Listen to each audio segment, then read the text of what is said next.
Continuar nossa meditação no livro de Zacarias.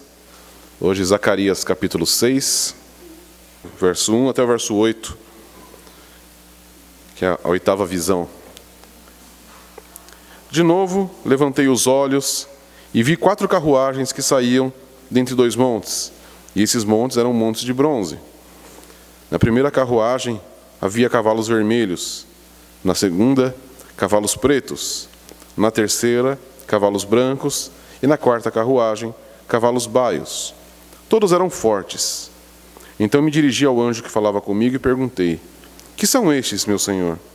O anjo respondeu: estes são os 4 ventos do céu que saem da presença do Senhor de toda a terra. A carruagem que estão os cavalos pretos sai para a terra do norte.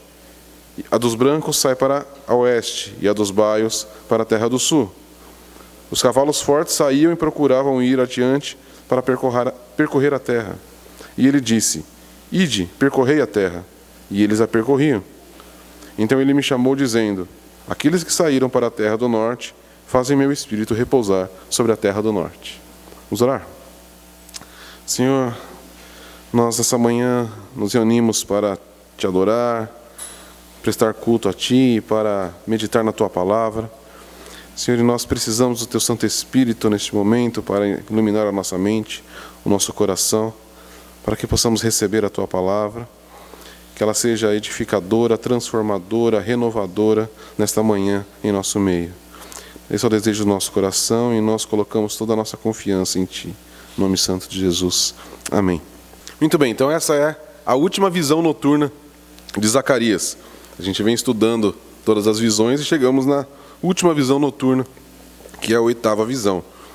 E ela vai meio que completar aqui o ciclo todo e a gente vai entender como. E aqui a gente vê, né, na própria Bíblia de vocês, deve estar aí a 8ª visão, as 4 carruagens. Então são os cavalos, as carruagens, a gente pensando que são carruagens, é que a gente vive numa época tão diferente, né? A gente quase nem vê cavalo, quanto mais carruagens. Mas naquela época, e você deve ter assistido muitos filmes já, o que são as carruagens? São carros de guerra. Não é uma carrocinha comum, não é lá, como de vez em quando ainda passava por aqui, né? Um cavalinho lá meio pangarezinho, com um carinha lá andando numa carrocinha, não. Quando fala de carros aqui, são carros de guerra. E a gente vê, como o texto deixa bem claro aqui, que eram cavalos fortes. Então eram carruagens de guerra pesada, né? Não eram coisas simples. Se a gente pensar aqui em carros, né, de exército, e aí está falando em carros que vêm do Senhor, isso te lembra alguém? Em que outro episódio na Bíblia nós temos aí carruagens do Senhor? Eliseu, lembra lá? Quando o exército do rei cerca ali Eliseu, e aí o moço lá, o servo dele, sai: estamos perdidos, nossa casa está cercada pelo exército do rei. E Eliseu: tranquilo, nosso exército é muito maior. Aí o moço olha de novo: acho que ele está doido, não estou vendo nada. Então Eliseu pede para o Senhor abrir os olhos do moço, e aí ele vê que nos montes, cercando aquele exército, estão as carruagens de fogo do Senhor, que fez a grande confusão, e todos aquele exército ali morreu, né, pelas mãos do Senhor. Então a gente vê aqui um paralelo. E quando essa visão vem para Zacarias, tanto Elias quanto Eliseu eram profetas de grande evidência na história do povo de Israel. E tenho certeza que quando Zacarias viu esses carros, aqui na hora ele fez uma conexão com o episódio com Eliseu. Porque a situação deles ali, embora não fosse a mesma de Eliseu, mas era um pouquinho parecida, né? Eles estavam ali naquelas ruínas. Vamos sempre trazer isso em mente. Aquele momento em que Zacarias e aquele povo estava vivendo ali, Zorobabel, o sacerdote Josué e todas aquelas 50 mil pessoas aproximadamente que vieram da Babilônia e estavam ali agora em Jerusalém tentando reconstruir o templo, reconstruindo a cidade, reconstruindo os muros, e com os inimigos ali não querendo que eles continuassem a construção. Então é uma situação que tem uma certa semelhança ali. Eles estavam cercados se sentindo fracos, se sentindo pequenos, muito parecido com o que o moço lá de Eliseu tinha. Estamos cercados, estamos perdidos, a gente está sozinho. E aí Deus, com Eliseu, Deus mostra ali que não, que Deus estava cercando aquele lugar. E o que Deus está falando para Zacarias é a mesma coisa. Os meus carros estão saindo, eles estão de prontidão. E vamos tentar entender um pouquinho dentro desse contexto das visões. Se a gente lembrar da primeira visão, vocês lembram da primeira visão? Que está lá no capítulo 1 mesmo. Primeira visão, os cavalos. Lembram disso? Vocês percebem que as cores dos cavalos são praticamente as mesmas aqui do capítulo 6, da 8ª visão? Então, no verso 8 do capítulo 1, estava no vale, atrás estavam cavalos vermelhos, marrons e brancos. E aqui a gente tem cavalos vermelhos, brancos, pretos e baios. Então a gente vê que tem uma certa semelhança ali. A gente vai entendendo que como as visões começam e como elas terminam, elas têm uma certa semelhança. Existe, eu não sei se eu falei isso da outra vez, quando eu falei da outra visão, do candelabro, mas existe uma coisa muito comum na literatura hebraica, que é um negócio chamado quiasma. Eu falei disso? Acho que não, né? Mas isso a gente vai encontrar muitas vezes nas Escrituras, principalmente no Antigo Testamento. A gente encontra no Novo também, mas é principalmente no Antigo Testamento. É uma forma literária hebraica muito comum, que você tem, por exemplo, vamos imaginar 5 linhas de texto. Então, a primeira, ela vai ter a ver com a última. A segunda com a quarta, e a terceira linha, que seria central, ela carrega uma mensagem central, que seria o cerne do texto. Tá? Então, e aí, deu para entender mais ou menos a ideia, né? Você tem uma linha central e os textos anteriores e posteriores, eles são correlacionados. E essas 8 visões, elas têm mais ou menos isso também. A gente percebe que, da mesma forma que termina as visões, começa falando dos cavalos e as suas cores, dos cavalos do Senhor. E qual que seria o cerne do texto? Josué e Zorobabel, os 2 ofícios que estavam sendo restabelecidos. Então a gente percebe ali como os textos eles vão fazendo esse quiasma. Tá? Então aqui a gente, na 8ª visão, a gente tem essa conclusão desse quiasma, voltando ao ponto da primeira visão, só que com uma perspectiva diferente. A gente vai entender qual que é essa. Então, lá na primeira, quando a gente falou dos cavalos, e a diferença entre a primeira e a 8ª, exatamente que lá eram cavalos, cavaleiros, e agora nós temos carruagens. Qual é a diferença tática entre cavalos e carruagens? Quem manja de guerra medieval? A questão é muito comum. Um cavaleiro, ele não ia para a guerra sozinho. Eram sempre carros que iam para a guerra. O que os cavalos faziam? Eles patrulhavam. E não é exatamente isso que a gente vê na primeira visão? O Senhor mandando aqueles cavalos para percorrerem a terra, para patrulhar. E eles voltam com o quê? Com notícias, não é? Como é que estão? A terra está em paz. Lembra disso? Lá na primeira visão? Então, esses cavalos da primeira visão, eles saem e voltam com informação. Mas a gente viu lá, quando a gente estudou essa primeira visão, que os cavalos representavam o quê? A onisciência do Senhor. Os olhos do Senhor estão em todo lugar. Ele está vendo como está tudo acontecendo. Nada foge dos olhos do Senhor. Não tem nenhum episódio na terra acontecendo que o Senhor não tenha percebido. Isso mostra a onisciência do Senhor, a sabedoria total do Senhor sobre todas as coisas. Agora, quando a gente vem para cá, ainda é a onisciência do Senhor, só que agora também com todo o poder do Senhor. É o poder de guerra do Senhor. Agora não são os cavalos saindo para conhecimento, mas são os cavalos saindo para esmagar os inimigos. São os cavalos, as carruagens poderosas, os carros de guerra do Senhor. Agora, aquela paz que estava lá no começo, eu vou acabar com ela. No começo o Senhor fala, está tudo em paz, e vai ficar assim. Está tudo bem. Agora o Senhor fala, não, agora eu vou sair para a guerra. E agora nada mais vai ficar em paz, porque eu vou mandar os meus cavalos, as minhas carruagens de guerra em direção aos inimigos. Amém? Está dando para entender aí? Então, agora, dentro ainda desse contexto, a gente percebe, então, que a primeira ela fala de paz, enquanto a segunda vai falar do juízo contra os opressores de Israel, né? E entre essas duas, o que a gente estudou? A gente estudou tanto a parte dos dois ofícios que estariam sendo restaurados, mas também até no capítulo 5, sobre o que foi tratado. Foi um tratamento interno contra o pecado. Então a gente vê que começa falando da relação de Israel com as nações do lado de fora, seus inimigos, as nações que estavam em volta.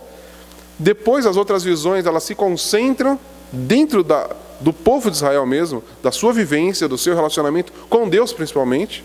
E agora ela volta a falar da relação de Israel com os outros povos, não mais interno. Mas deu para entender como que essas visões elas se complementam, não são visões aleatórias. Elas fazem uma sequência e que se fecha perfeitamente aqui na oitava visão. Então, era muito importante que o Zacarias e todo aquele povo que estava voltando entendesse como o Senhor estava controlando todas as coisas, mas como aquele povo também precisava voltar-se para Deus, precisava deixar os seus pecados, precisava se focar na restauração do templo, que é o relacionamento com Deus. Eles precisavam focar nessas coisas, focar em Deus, porque do que estava do lado de fora, quem cuidava? O próprio Deus. É isso que Deus estava deixando muito claro para eles. Vocês têm que se preocupar com o quê? Com a sua vida interna, com o seu relacionamento comigo, porque quem cuida dos inimigos sou eu. Tanto desde a primeira visão até agora a oitava visão. Amém? Mas vamos entender aqui um pouco mais, né, sobre esses 4 carros. Então aqui fala que saindo de entre os montes estão os 4 carros movidos por cavalos. E aí tem uma discussão muito grande sobre o que seriam esses montes de bronze. Tá? Mas o que a gente fica aqui, em vez de falar de tantas coisas que poderiam ser, a questão é que o bronze, o que o bronze representa? E principalmente representava naquela época. Hoje não tanto. Hoje a medalha de bronze é o 3º lugar do campeonato. Mas naquela época o bronze significava poder. Então, quando falava de 2 montes de bronze, eram 2 montes que ninguém podia deter, que ninguém podia ir contra, porque eram muito poderosos. E isso aqui vai falar exatamente da presença do Senhor. Tá? Então, o que é importante a gente entender é que esses carros, eles saem da presença do Senhor, do reino eterno do Senhor, que é um reino inabalável, um reino indestrutível, que ninguém tem como ir contra. Então, mostrando que essas carruagens, elas saem com todo o poder do Senhor.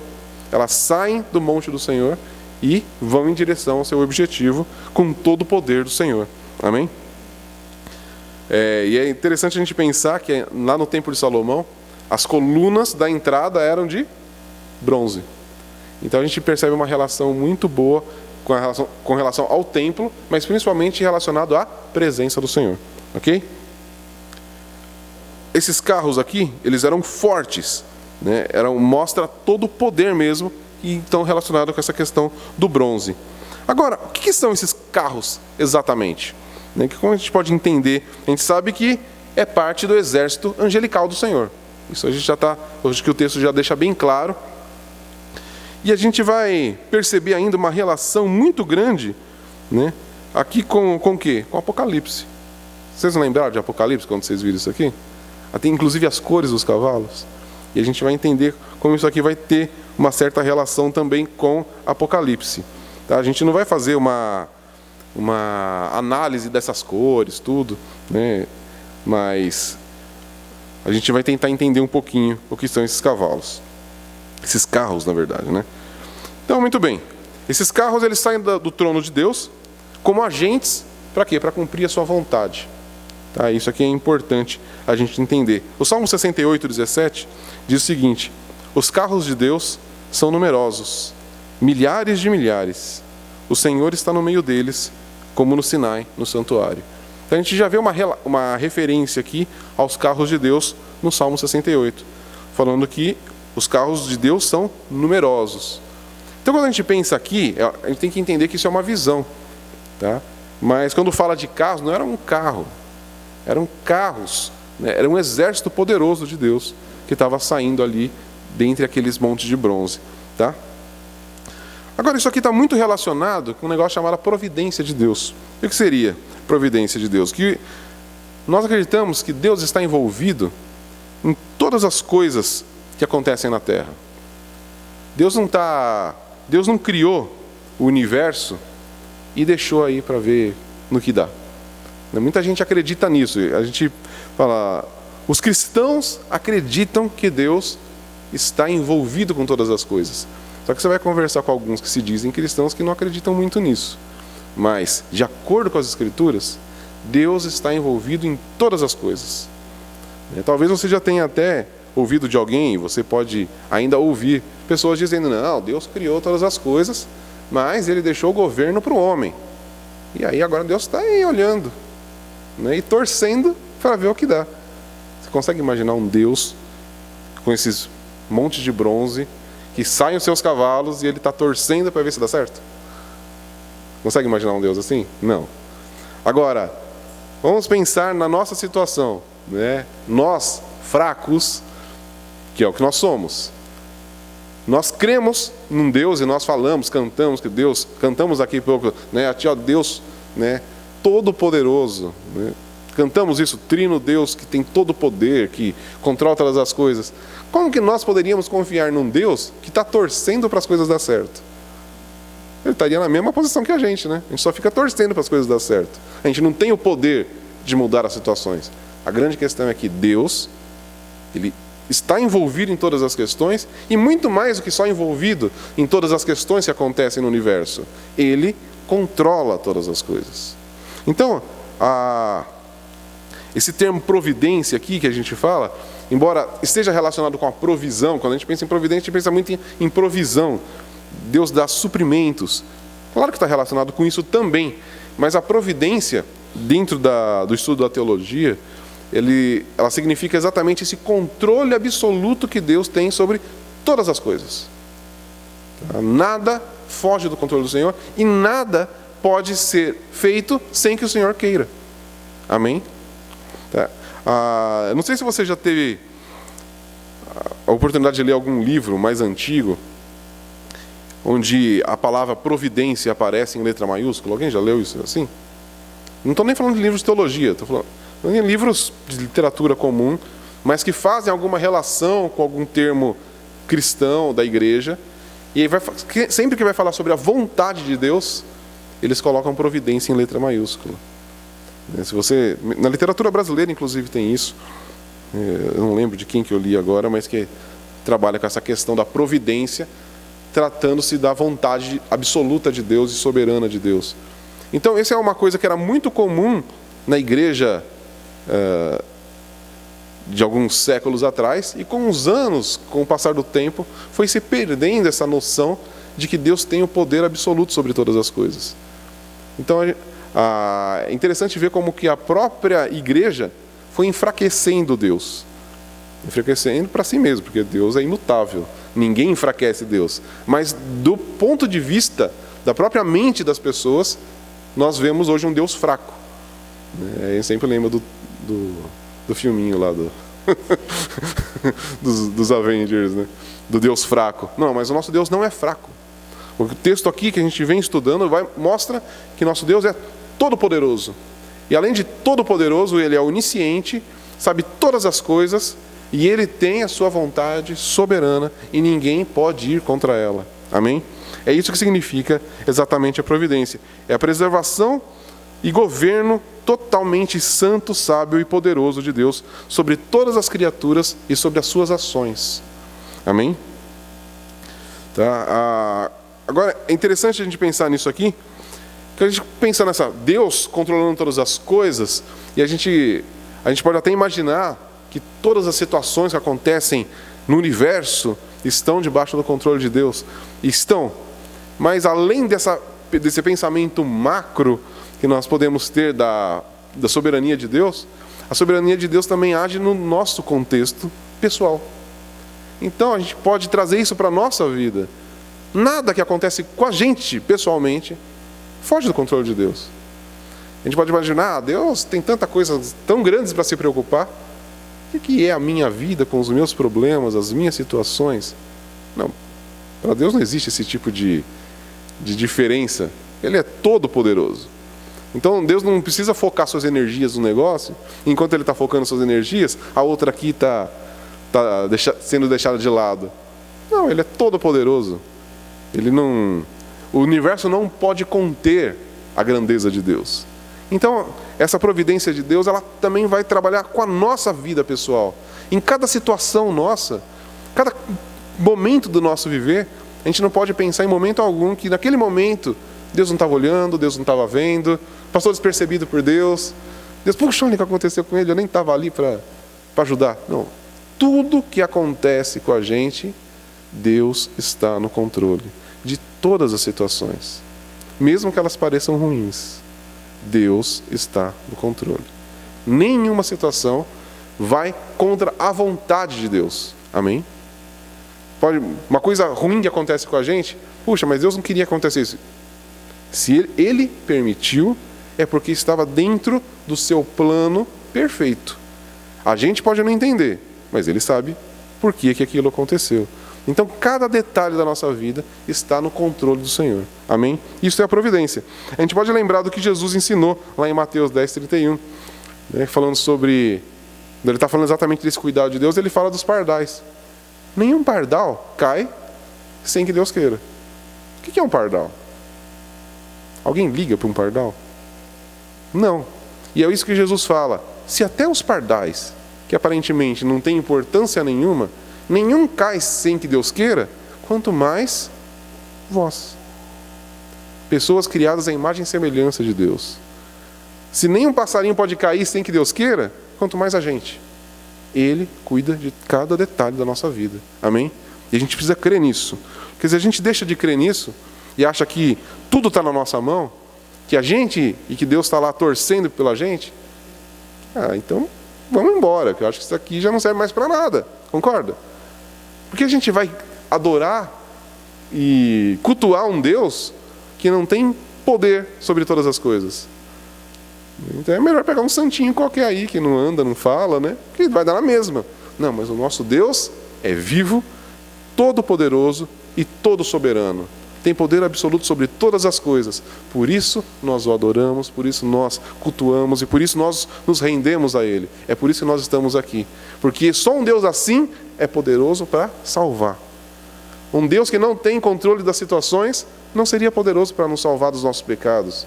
Não seria poderoso para garantir a vida eterna para a gente. É ou não é? Não, mas Ele é. E por isso nós estamos aqui confiantes de que Ele já garantiu a nossa vitória. Porque a vitória é dEle. Então nós somos vitoriosos com Ele. Amém? Mas vamos continuar aqui. Outra coisa que Paulo fala também a esse respeito, né? Todas as coisas cooperam para o bem daqueles que amam a Deus. Ou seja, então todas as situações... Isso mostra que nenhuma situação foge do controle de Deus. Até as coisas que nós achamos ruins, todas as coisas cooperam para o bem daqueles que amam a Deus. Tá? Isso é importante da gente ter em mente. Agora, diante disso tudo, né, e isso é importante de entender que essa questão de Zacarias aqui, ele está vivendo esse momento, ele está entendendo isso. Dentro dessas visões, a gente tem visto isso, que todas essas visões trabalham muito com essa questão do poder de Deus, da soberania de Deus. E aqui ele vai encerrar falando da soberania de Deus. Mas aí Zacarias olha essa visão e o que ele pergunta ali? O que são estes carros, meu Senhor? Ele quer entender melhor o que Deus está querendo falar com aquilo. E a resposta é sempre muito interessante, né? Como a gente já viu outras respostas que dão uma resposta que não parece uma resposta. O que o anjo responde aqui no verso 5? Estes são os 4 ventos do céu que saem da presença do Senhor de toda a terra. Então, o anjo responde um símbolo com outro símbolo. Ele vai falar então, Zacarias pergunta, o que são esses carros? São os ventos. É exatamente isso que o anjo responde. Só que Zacarias, de mais uma vez, como a gente viu da outra vez, ele não pergunta, mas o que significa os ventos? Não, Zacarias entendeu. E por que Zacarias entende essa questão? Porque o vento também é muito comum no Antigo Testamento. Eu separei só alguns aqui, mas Isaías 11:5 vai falar, né, que Deus estende sua mão através da Babilônia como um ardente vento. E a gente vê que está relacionado à Babilônia aqui também, né? Lá em Ezequiel, capítulo 1, a primeira visão de Ezequiel começa com o quê? Um ventaval saindo do norte. Tá? Então a gente vai ver que essa questão do vento e tantas outras questões, tantos outros episódios, a gente vai ver aqui sempre o vento impetuoso, né? Um vento muito forte, sempre representando o poder de Deus e a ação de Deus. Tá? O próprio termo, né, que é usado lá na criação do homem, que é o ruach, né, o ruach, não sei como pronuncia direito esse negócio, ninguém sabe, mas é alguma coisa assim, que é o que? É o sopro do Senhor, que é o que deu a vida para a gente. Só que esse ruach também significa o que? O Espírito de Deus, que é o vento, que ninguém sabe para onde vai, nem de onde vem. Tá? Então, esse termo vento era muito comum. Então, quando o anjo fala, esses são os 4 ventos, Zacarias, agora entendi. É todo o poder de Deus. É o Espírito de Deus que se move para onde Ele quer e que ninguém pode impedir. Não tem como impedir o vento do Senhor. É exatamente isso, né? Então é uma ventania que destrói qualquer barreira humana, qualquer tipo de barreira. Não existe barreiras para o vento do Senhor. A gente vê algumas tempestades que acontecem por aí e a gente vê como elas são devastadoras. Só que, pensando no que quer dizer aqui, é o Senhor Todo-Poderoso, existem algumas barreiras que ainda conseguem impedir os ventos que a gente vê por aí. Mas o vento do Senhor, não existe barreiras que possam impedir. Então, se até um vento comum, a gente pode ver que é muito difícil ser contido, quanto mais o vento do Senhor Todo-Poderoso, Criador dos céus e da terra. Ninguém pode conter. E é exatamente isso que a visão está falando. Agora, olha que interessante o que o Salmo 104 fala, no verso 3 e 4. Mas alegrem-se os justos, regozijem-se na presença de Deus e se encham de júbilo. Cantai a Deus, cantai louvores ao seu nome. Louvai aquele que cavalga sobre as nuvens, pois seu nome é Senhor, exultai diante deles. Cavalga sobre as nuvens. Isso aqui tem a ver com o vento também. E exatamente o que o Salmo vem falando é o que eu tenho falado aqui. Por que a gente louva? Por que a gente exulta? Porque Ele é aquele que vem cavalgando nas nuvens. Ele vem com o vento. Ele é como o vento. Ele vem sobre todas as coisas. E por isso, exultem, regozijem-se. Porque esse é o nosso Deus. O Deus que vem cavalgando as nuvens. Agora, é interessante, da mesma maneira como essa questão do vento mostra essa invencibilidade do Senhor, mas também, quem vê o vento? Não dá para ver. Você vê a ação dele, mas o vento ninguém vê. É exatamente essa questão, que muitas vezes a ação de Deus, ninguém está vendo, mas ela está acontecendo. E ninguém pode conter. O vento está ali, ninguém está vendo, mas ele está fazendo a sua função. E isso é importante, o poder de Deus, ele é invencível e muitas vezes invisível. Lá no episódio de Eliseu teve que pedir para que o moço pudesse ver, porque ele não estava vendo. Mas o fato daquele moço não ver as carruagens de fogo ali, faziam que as carruagens não existiam? Não. Muito pelo contrário, elas estavam ali e ele não via. Então Eliseu pede para que os olhos dele fossem abertos e aí ele pôde ver. Então, a gente pode entender, a ação do Senhor, ela é muitas vezes invisível. A gente não está vendo, mas ela está acontecendo. E a gente tem que confiar nisso. Porque se Ele falou que é assim, nós cremos. É assim que funciona. Isso, mais uma vez, é a fé. A fé é as coisas que a gente não vê, é esperar nas coisas que nós não estamos vendo. Então, essa questão toda aqui de confiar no poder de Deus, na soberania de Deus, é uma questão de fé. Porque a gente não vê, a gente crê, a gente sabe que é assim. Porque a palavra do Senhor diz, e se Ele diz em sua palavra, Ele não mente. Amém? Mas isso é importante a gente entender. Agora, nessa visão aqui, né, a gente vê que os carros estão poderosos e que mostra que a soberania de Deus, ela não é hipotética, ela é real. Por quê? Porque o que fala aqui, os carros saem. Então ela não está ali. Tem ali, Deus tem todo o potencial de de fazer. Não é que ele só tem o potencial, ele faz. Amém? O que a gente vê aqui é que a carruagem sai. Olha lá no verso 6. A carruagem que estão os cavalos pretos sai para a terra do norte. Então, o que Zacarias está vendo nessa visão? Essa carruagem saindo. Ela não está estacionada, não está em potencial de guerra. Ela sai para a guerra. Deus já executou a ação. As coisas já estão acontecendo. Então, a gente não pode pensar que Deus, essa questão só, não, Deus pode fazer. A questão é que Deus está fazendo. A gente tem que sempre pensar nessa maneira. A nossa expectativa na ação de Deus não significa que Deus está lá esperando alguma coisa acontecer, esperando um momento. Não, a ação de Deus já está em processo. Deus não tem a espera. A gente vive nessa questão da espera. Para Deus não existe isso. Já está acontecendo tudo. Toda palavra já foi dita. Tudo que tem que acontecer já foi acionado. Por isso que nada pode impedir a ação de Deus. Porque Deus não está na expectativa de certas coisas para poder agir. Ele já liberou a palavra. Ele já falou, aconteça. Já falou para os carros, saiam. E eles já saíram. E então a ação de Deus já está em andamento. E nada pode impedir. Amém? Agora vamos tentar entender um pouquinho mais ainda essa visão aqui. Que é o juízo de Deus sobre as nações. A gente vê aqui o primeiro, são os cavalos pretos. E se a gente fizer essa conexão lá com Apocalipse, eu falei que a gente não vai focar tanto nisso, mas se a gente pensar um pouquinho só, os cavalos pretos lá em Apocalipse representavam o quê? Morte. E aqui também, principalmente que são cavalos de guerra. E quando uma carruagem de guerra ela sai para a guerra, qual que é o objetivo? Destruir o inimigo. Não é lá fazer um acordo de paz. Com isso você manda um diplomata. Mas se você manda carruagens de guerra, não é para ir conversar, não é para bater um papo, para ver se agora a gente fica amigo. Não, é para destruir, é para dominar, para arrebentar tudo. Então, a gente vê aqui que esses cavalos pretos representam a morte dos inimigos do povo de Deus. Tá? E aí tem os outros aqui, como por exemplo, os cavalos baios, né?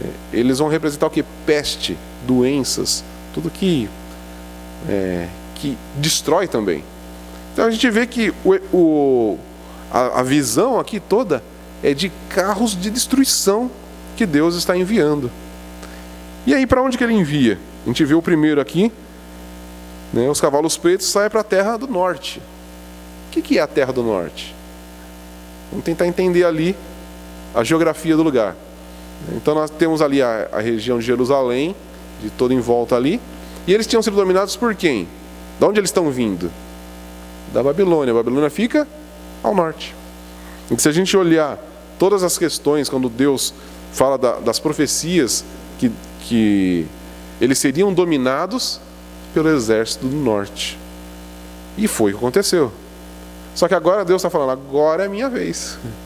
Vocês, pela providência do Senhor, e isso é importante a gente entender, pela providência de Deus, eles foram dominados pelo exército do norte. Só que agora Deus vai o quê? Destruir o exército do norte. Deus fala, agora por causa do que eles fizeram com vocês, agora eu vou enviar o meu exército para o norte. Só que aí não é só para fazer cativos, agora é para arrebentar tudo. É exatamente isso que Deus está falando. E aí fala aqui, na continuação, dos brancos sai para o oeste. Mas tem um errinho de tradução aí, tá? Né? Todas as Bíblias vão estar escritas aí, se eu não me engano. Eu olhei em algumas e todas elas falam do oeste. Mesmo que os cavalos brancos saem para o oeste. Mas no texto original não fala que vai para o oeste. Fala que ela vai após os cavalos pretos. Então se vai após, para onde está indo? Também vai para o norte. Tá? Dos cavalos vermelhos, não fala para onde eles vão, percebe? Então a gente não sabe para onde os cavalos vermelhos vão. O texto não diz, então se o texto não diz, a gente também não vai tentar adivinhar. E os cavalos baios vão para onde? Para o sul. O que tem no sul de Israel? Quem lembra da geografia? O Egito. Né? E o Egito é o quê? O outro grande inimigo do povo de Deus. Então, nós temos as duas regiões que são os inimigos de Deus. O norte, Babilônia, Pérsia e toda a Mesopotâmia toda ali. Ao sul, nós temos quem? O Egito, com toda sua grandeza também. Então nós temos ao norte de Israel uma nação poderosa, o Império Persa, agora persa, não mais babilônico, mas o Império Persa que domina tudo ali. Ao sul nós temos o Egito, com todo o seu poder e a sua grandeza e aquela sua riqueza, e está ali Israel, no meio, toda arrebentada, destruída, 50 mil pessoas tentando reconstruir aquele lugar. Mas o que Deus está falando? Eu estou mandando meus exércitos para o norte e para o sul, para os dois grandes inimigos do povo de Deus. Isso é interessante pensar. Essas manobras então mostram o juízo de Deus contra aqueles que oprimem o povo de Deus. Amém?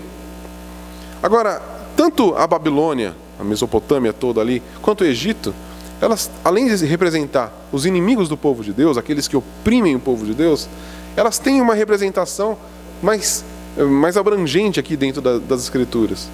Sempre que se fala em Babilônia, mesmo no Novo Testamento, porque depois acabou, hoje não existe mais Babilônia, mas a gente vê que até lá em Apocalipse a Babilônia é citada. E o que representa a Babilônia? Sempre quando se fala de Babilônia, representa o quê? O paganismo, a falsa religião, os deuses falsos, todo aquele sistema mundano, né, que é a idolatria, ou seja, que é tudo que é contra o que é Deus. Por isso os inimigos do povo de Deus. Então, além de ser aqui, no período de Zacarias, literal, e a gente tem que entender sempre essas duas perspectivas, tá? O que aconteceu aqui foi literal. Porque, cadê o Império Babilônico? Cadê o Império Persa? Não existe mais. O Egito existe. Como que é o Egito hoje? Uma grande potência, né?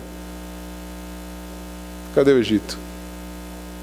O Egito é um paizinho ali que só vai lá mesmo para ver as pirâmides, né, que já são dessa época anterior a isso. O que tem de novo hoje bonito no Egito? Qual é o poder de guerra do Egito? Nenhum. Qual é o poder econômico do Egito? Acabou. Por quê? Porque Deus enviou os seus cavalos. Então a gente vê isso na história, isso aconteceu. Só que a gente sempre tem que trazer isso também para o nosso contexto, né? O que para a gente representa a Babilônia? O que representa o Egito? Representa exatamente essa questão. Babilônia, o sistema do mundo. Todos aqueles que se opõem à vontade de Deus e ao povo de Deus. E o que significa o Egito? Né? O Novo Testamento deixa tão claro que nós somos retirados do Egito, que significa o mundo do pecado, o mundo sem Deus. Nós estávamos no Egito, mas Deus nos resgata do Egito, por isso todo o paralelo lá com a saída do povo de Israel do Egito. Da mesma forma, nós somos retirados do Egito, batizados, como eles foram batizados no Mar Vermelho, e trazidos agora para uma nova terra, que agora é a terra do povo de Deus. Então, quando Deus está falando aqui do Babilônia e do Egito, Ele está falando de tudo aquilo que é a nossa velha vida e aqueles que se opõem a essa nova vida que nós vivemos. É isso que Deus está falando que vai destruir. A Babilônia vai ser destruída. O Egito, totalmente destruído. Ou seja, o pecado vai ser destruído.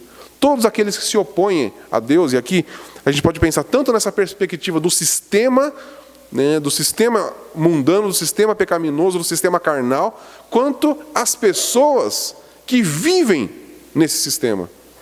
Né, quando a gente estudou o capítulo 5 aqui, que falou sobre a questão do pecado e pecador, vocês lembram? Né? Deus ama o pecador, mas odeia o pecado, é isso? Lembra que não? Deus odeia o pecado e odeia o pecador.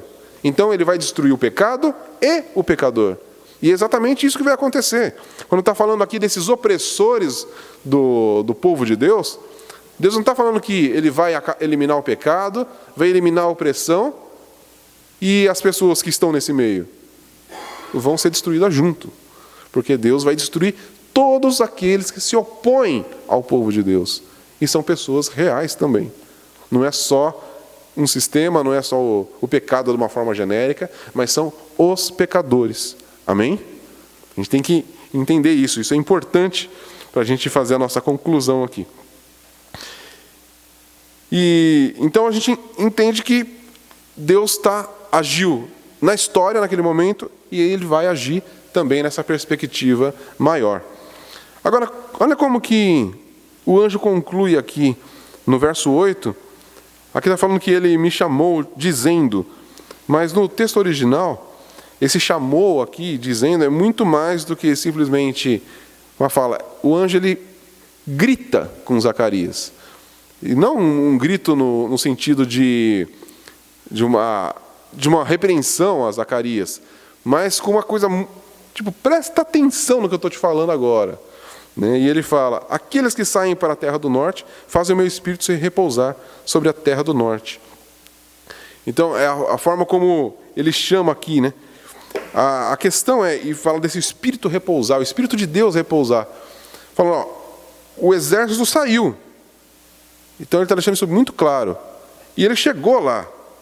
E então, porque ele fez isso, o meu espírito agora repousa nessa região, na terra do norte. Então quando ele fala aqui, essa questão do espírito de Deus, por que repousar? Porque a questão e a gente percebe isso em todo o contexto das Escrituras, como o Senhor, Ele se preocupa com o seu povo.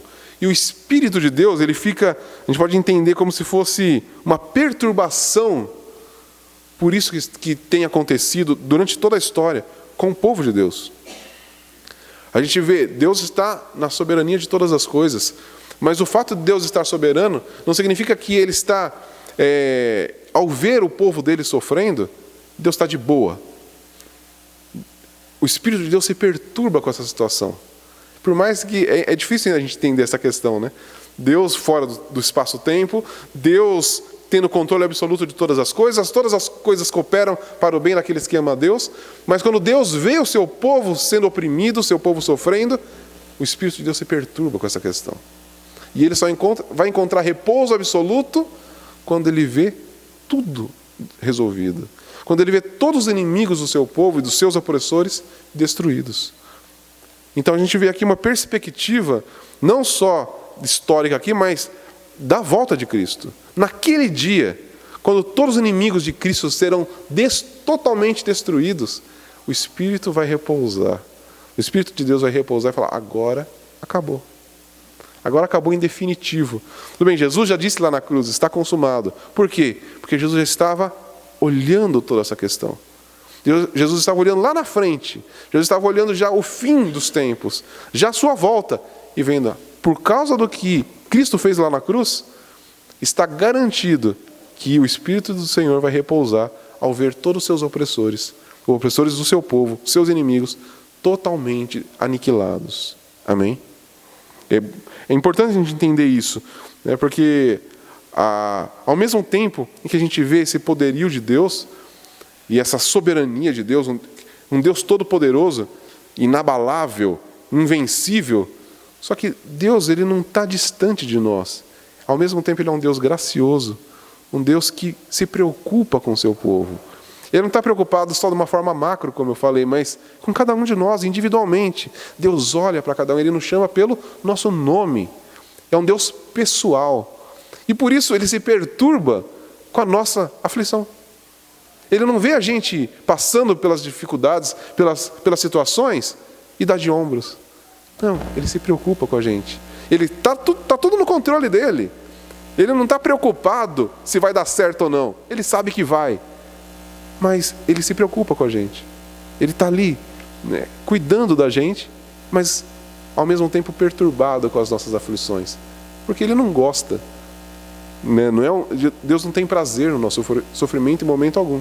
Ele sabe que a gente precisa passar por isso para que o plano total seja executado. E a gente já viu que tudo que a gente passa, as nossas aflições, elas servem como que? Disciplina para o nosso crescimento. Então Deus está preocupado com o nosso crescimento. E a gente pode pensar isso muito no pai. O pai que corrige o filho. Né? Vocês que são pais que já corrigiram seus filhos, você sente um prazer quando você está lá disciplinando seu filho? Você está feliz da vida? Não, mas por que você continua fazendo? Não é porque você sabe que está trazendo crescimento para ele. Está trazendo disciplina, correção. Mas a gente se aflige tendo que corrigir os nossos filhos, não é? A gente fica aflito com isso. É a mesma maneira como Deus age. Ele fica aflito enquanto Ele está nos corrigindo, enquanto Ele está vendo a aflição que nós estamos passando. Mas ao mesmo tempo Ele sabe que a gente tem que passar por isso. Mas isso não faz Deus ficar gostando de nos disciplinar. Ele nos disciplina porque Ele nos ama. E Ele sabe que isso vai trazer o nosso crescimento. E Ele sabe que essas aflições que a gente passa, elas são para gerar em nós perseverança, gerar em nós esperança, gerar em nós mais relacionamento com Ele. Mas Ele se aflige com o nosso sofrimento. E Ele vai destruir todos os opressores do seu povo. Amém? Mas continuando aqui. Essa visão aqui, como a gente tem visto, ela conclui, né, então essa sequência, e ela tem o objetivo de causar uma boa impressão, tanto lá no profeta, como para a gente, tornando a gente ciente dessas realidades espirituais. Então vamos ver, a primeira questão aqui, que a gente pode ver nesse texto todo, é entre o relacionamento do povo de Deus e o mundo. Se a gente pensar aqui o contraste que eu já falei aqui que existia entre essa região de Jerusalém com o norte e com o sul, era uma coisa totalmente desnivelada. É ou não é parecido com o que a gente vive hoje? Se a gente olha a igreja do Senhor, qual é o poder da igreja do Senhor aos olhos do mundo? Do pensamento do que é o poder humano, do que é a força, o que é a igreja? Se a gente pensar só em número de pessoas, a gente já vai ver que a gente é minoria. Tá, falam que no Brasil nós já somos mais de 40%. Mas de gente que se denomina cristão. Entre ser cristão já tem uma coisa bem diferente. Tá? Só que se a gente pensar na população mundial, qual é a porcentagem de cristãos? Muito pequena. Na história da humanidade, sempre foi minoria. Nós sempre fomos minoria. E então isso já tem uma questão toda aqui do número. Mas aí quando se trata do poder, né, do poder que o mundo se considera como poder, aí que a gente está pior ainda. Qual é o poder que a igreja tem? Qual é o poder de fogo que a igreja tem? Para ditar coisas aqui na terra? Nada. A gente vê que, muito pelo contrário, a cada dia que passa, como novas forças se levantam contra aquilo que nós cremos. É ou não é? Em todas as áreas. Na área política, na área econômica, na área social, na área científica, todos indo contra o quê? Aquilo que nós cremos. Então, nos oprimindo mais ainda, ao ponto daquilo que nós cremos, hoje já se tornou um problema. Agora, antes era só um negócio, você realmente acredita nisso? Você é um imbecil. Agora, já piorou. Você defende essa ideia? Então você é nosso inimigo. Já não ficou assim agora? Piorou a situação. Antes a gente só era o bobo, o babaca. Agora não, a gente já é o inimigo. Percebe como a coisa vai piorando? E qual que é a perspectiva? De piora. Tá? Por quê? Porque da mesma forma como aconteceu com o povo de Israel, que eles eram oprimidos, nós estamos sendo. A grande questão é que Deus está vendo tudo isso. E Ele está perturbado com essa nossa aflição. E Ele vai resolver o problema de uma vez por todas. Tá? Então nós precisamos confiar nisso. Mas aí, o que Deus, com essa visão, o que Deus está falando? Olha ao redor e olha com os olhos da fé. Talvez a gente não veja os carros de fogo literalmente como aquele moço viu, mas pelos olhos da fé, a gente pode ver. Os carros do Senhor já estão se posicionando aqui. Talvez posicionados em toda a terra. Só esperando o momento exato onde os inimigos vão ser destruídos. Então, por isso que a gente pode ficar tranquilo que isso vai acontecer, porque Deus prometeu. Amém? A igreja é fraca e o mundo é forte, mas Deus tem poder sobre todas as coisas. Tá? E a gente leu o Salmo 121 no início aqui, e eu separei só uma parte dele aqui. Ele não permitirá que os teus pés vacilem. Aquele que te guarda não se descuida. O Senhor te protegerá de todo mal. Ele protegerá a tua vida. O Senhor protegerá a tua saída e a tua entrada, desde agora e para sempre. Então isso é uma coisa que a gente tem que ter sempre em mente. diante de todas as situações, o Senhor não se descuida. Ele não vai deixar que o mal tenha domínio, que o mal vença. Não, Ele está cuidando. E Ele vai nos livrar de todo o mal, desde agora e para sempre. Amém? Então Deus vai destruir os nossos opressores. Agora, qual é a nossa relação com esses opressores? E aí vamos ver uma outra perspectiva aqui. Nós não somos os juízes dos incrédulos. Somos? Não. Deus chamou a gente para ser juiz do incrédulo? Não. Quem que vai destruir os opressores? Deus. Falou que é a gente? E a gente vai lutar? É a gente que vai guerrear? Não. Quem que saiu? Os cavalos do Senhor, que saíram direto da sua presença. São os anjos do Senhor. A gente não é chamado para essa batalha. Percebe? Em momento algum, Deus está falando aqui para Zacarias, então reúne o exércitozinho aí, que vocês vão junto lá para a Babilônia. Falou isso para Zacarias? Não. Falou, o meu exército já saiu. O que vocês têm que fazer? E dentro dessas visões aqui, a gente percebe, né? O que Deus mandou que o povo fizesse? Reconstrói o templo. Então, o que a gente tem que entender? Que o ponto não é buscar a vingança contra os nossos opressores. Não, a gente sabe que Deus vai cuidar disso. E quando a gente deixa isso nas mãos do Senhor, isso nos possibilita o quê? Amar os nossos inimigos. E não é o que Jesus ensinou? Então, Ele falou que Ele vai guerrear. E Ele fala que não é para a gente guerrear, muito pelo contrário. Nós temos que amar os nossos inimigos. Então, enquanto o Senhor está preparando a sua vingança, nós fazemos o quê? Amamos os nossos inimigos. Nós nos preocupamos, nós pregamos o Evangelho. Nós os olhamos como quem? Como criaturas criadas à imagem e semelhança de Deus, que precisam do nosso amor, da nossa graça. Nós somos agentes de Deus aqui nessa terra, lembra? Que a gente falou do candelabro? Então nós precisamos ter obras de justiça. Com quem? Com quem é bonzinho? Com quem é crente? Não. Com todas as pessoas. Nós somos o candelabro do Senhor aqui nessa terra. Então nós temos que agir dessa maneira. Enquanto isso, Ele prepara a vingança contra os seus inimigos e os nossos inimigos. Amém? Então nós temos aqui só confiar no julgamento do Senhor e amar os nossos inimigos.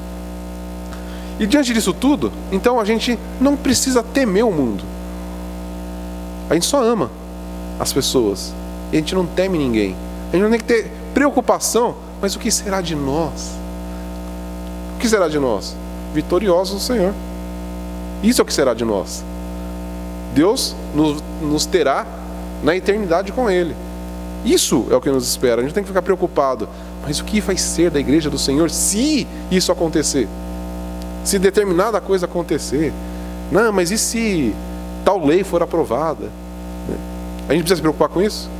Não. Porque quem cuida de todas as coisas é o próprio Senhor. 1 Crônicas 16:9 é o episódio lá com o rei Josafá. E aí, porque os olhos do Senhor passam por toda a terra, para que Ele se mostre forte, para com aqueles cujo coração é íntegro para com Ele. Então aqui mostra mais ou menos o que a gente está vendo aqui. Os olhos do Senhor percorrem toda a terra, como os cavalos ali do capítulo 1. E como mostra esse poderio todo do Senhor. E Ele se mostra forte para aquele que tem o coração íntegro com Ele. Então aqui mostra que a grande questão é que nós não devemos temer o mundo. Nós devemos temer quem? Deus. Nosso relacionamento é com Deus.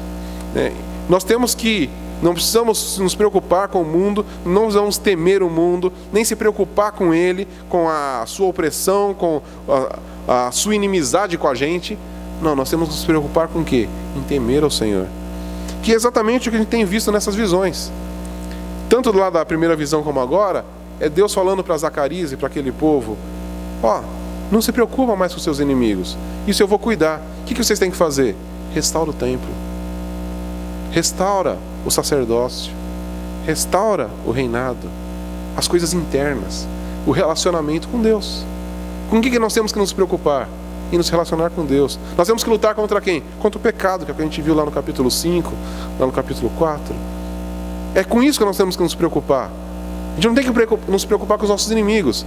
Mas o que vão fazer com a igreja? Não, como está a igreja? Como nós aqui estamos vivendo? Qual que é o grande problema que eu vejo que a igreja enfrenta hoje? Não são seus inimigos externos, mas é o quê? É a igreja com tanto medo do mundo que ela abre as portas para se juntar com o mundo. É ou não é? Então nós vemos hoje uma secularização da igreja. E por que a igreja está se secularizando? Porque ela quer ficar mais parecida. Por quê? Para ter menos opressão. Isso é ou não é medo do mundo? É medo dos seus inimigos. Então, o que é a melhor coisa para a gente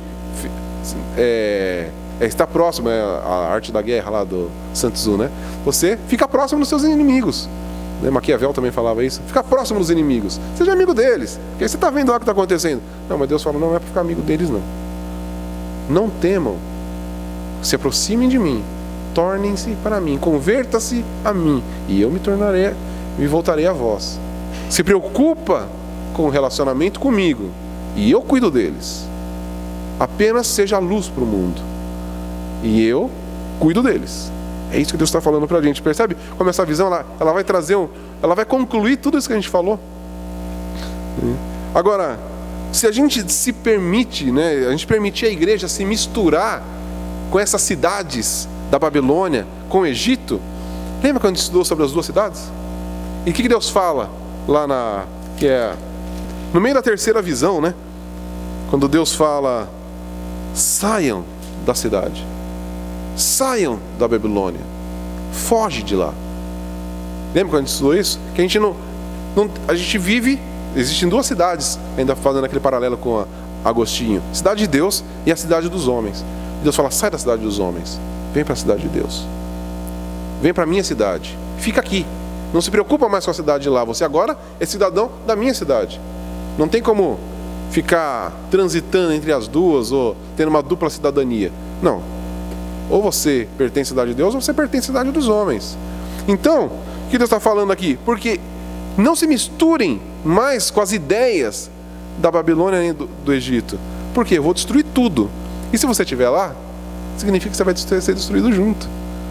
Ou seja, significa que você não faz parte dos oprimidos. Você está fazendo parte de quem? Dos opressores, que vão ser destruídos.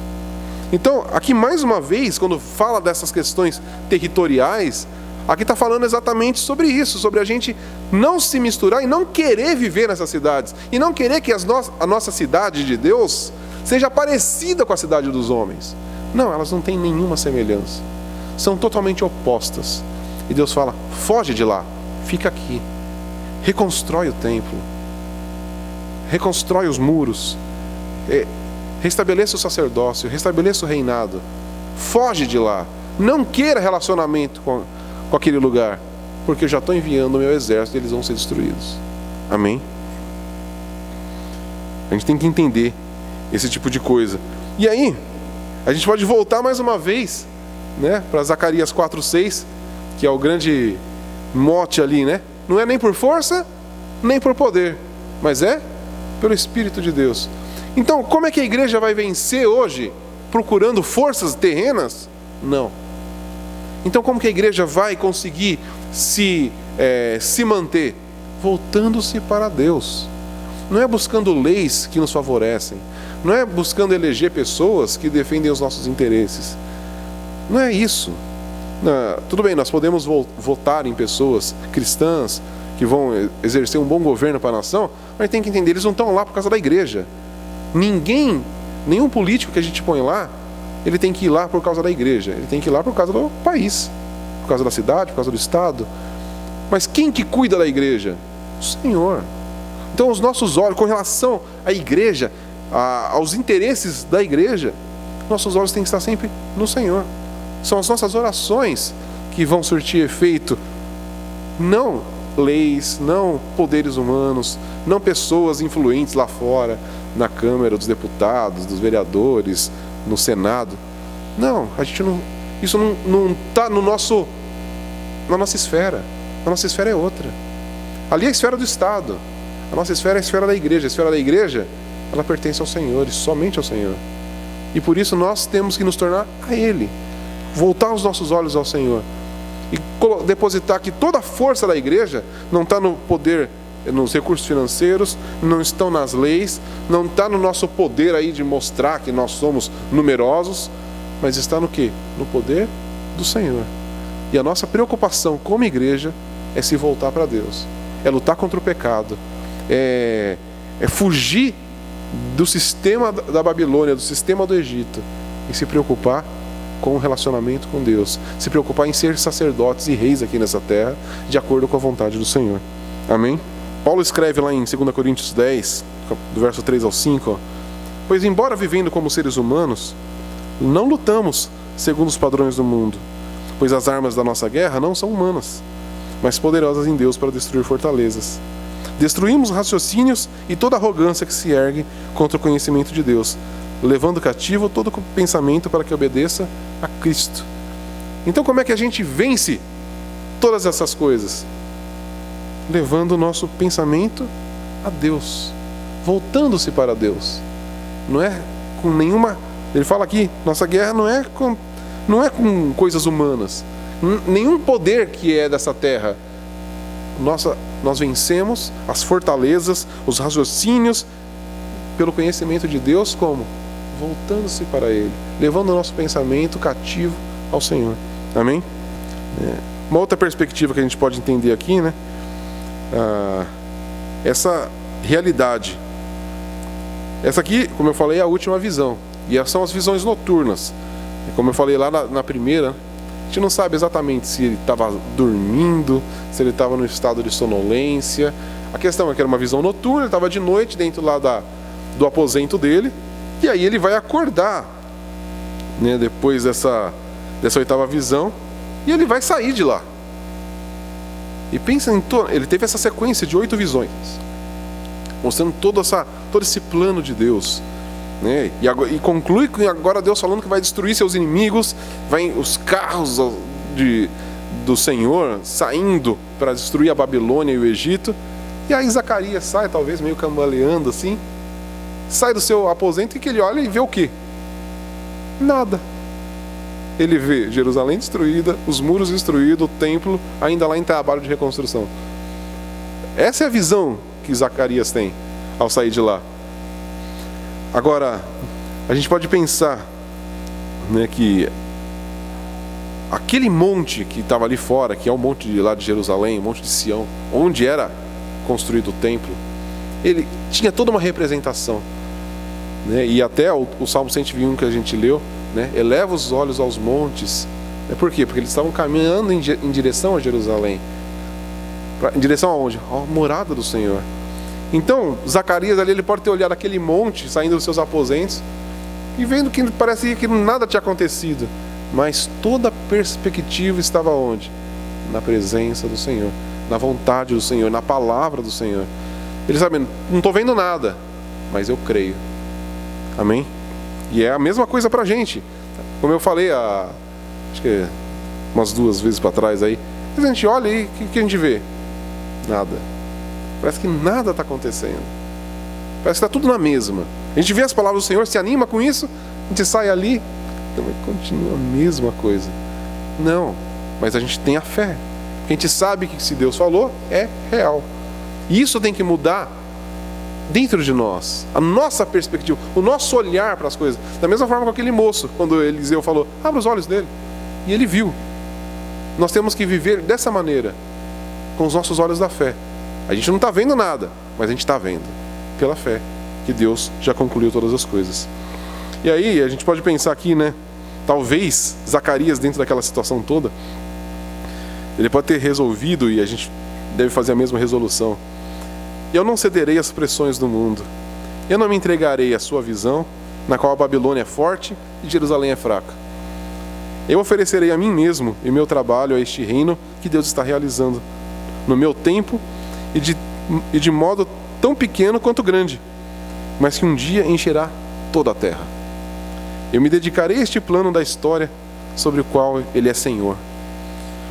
Mesmo diante das tristezas e lutas presentes, eu me regozijarei, para que naquele dia futuro eu tenha minha parte na cidade sem muros, e esteja lá para ver com os meus próprios olhos a glória de Deus que nela habita. Então, lembra a cidade sem muros? Que é uma perspectiva futura. Então, diante disso tudo aqui. Então, como que é? Diante disso, como eu quero viver para Ele. Eu quero viver experimentando cada parte desse plano. E esperando, tudo sendo realizado, esse plano realizado. E ter a minha parte nessa cidade sem muros. Eu vou habitar lá eternamente, né? E vou ver com os meus próprios olhos a glória do Senhor. Amém? Então essa visão que Deus revelou para Zacarias tinha a intenção de moldar a visão dele com relação a toda a situação. E tem a intenção de moldar a nossa visão com relação a tudo que a gente vive. Se a gente lembrar lá também de Hebreus 11, lá na Galeria da Fé, mas quando vai falar de Abraão, e aí, o que ele fala, né? Que ele viu a cidade que tem fundamentos, no qual Deus é o arquiteto e construtor. Então, a gente fala tanto sobre Abraão, mas qual é o grande ponto da fé de Abraão? Porque ele estava numa expectativa do quê? Não terrena, mas na expectativa da cidade de Deus. Essa era a grande expectativa de Abraão. Ele viveu para Deus, não na expectativa de ter aquela terra ali que Deus tinha prometido, mas ele estava na expectativa do quê? Da cidade que tem os fundamentos de Deus, na que Deus estava construindo, que é muito além dessa terra. É a Nova Jerusalém, que nós vamos habitar eternamente. Então que a gente trabalhe, né, por esse tesouro que se encontra na eternidade com o Senhor, na Nova Jerusalém. Então vamos se dedicar a ela, vamos dedicar o nosso tempo, o nosso esforço, tudo que a gente é para isso, né? E não é uma questão de trabalho na igreja, né? Que a gente pensa muito, então dedicar os meus talentos, meus esforços, o que eu posso fazer aqui na igreja? Não, é muito também, mas além disso, é viver para Deus. Como que toda a minha vida pode viver agora para Deus? Enquanto eu espero que Ele resolva todas as coisas, eu vou viver para Ele. Eu não preciso me preocupar com os meus inimigos, com os opressores, não, eu vou só me preocupar com o Senhor, só com o meu relacionamento com Ele e lutar contra o pecado. Minha única luta é contra o pecado, mas eu sei que até essa luta, quem vence é Ele, porque o meu pecado foi vencido lá na cruz do Calvário. Então agora eu vivo para Ele, eu vivo para adorá-lo. Que a gente possa olhar ao nosso redor, né, e ver os cavalos do Senhor e se sentir seguros de que o Senhor está cuidando de todas as coisas. E que eu não preciso me preocupar lá com o exterior. Eu vou me preocupar com o interior, com a igreja do Senhor. Em ser igreja, em ser uma igreja autêntica. Uma igreja que vive nos moldes daquilo que o Senhor estabeleceu. Amém? Isso é que a gente tinha aqui para falar da 8ª visão de Zacarias. Espero que tenha sido esclarecedor, tenha sido desafiador, né, e ao mesmo tempo edificante para a gente. Que a gente possa sair daqui realmente com a nossa fé fortificada pelas palavras do Senhor. Essa é a intenção sempre de Deus em trazer esse tipo de mensagem. Ele quer nos transformar. E ao mesmo tempo que nos transforma, Ele quer mudar a nossa perspectiva da vida, de como a gente enxerga tudo ao nosso derredor. Amém? Vamos orar e agradecer ao Senhor.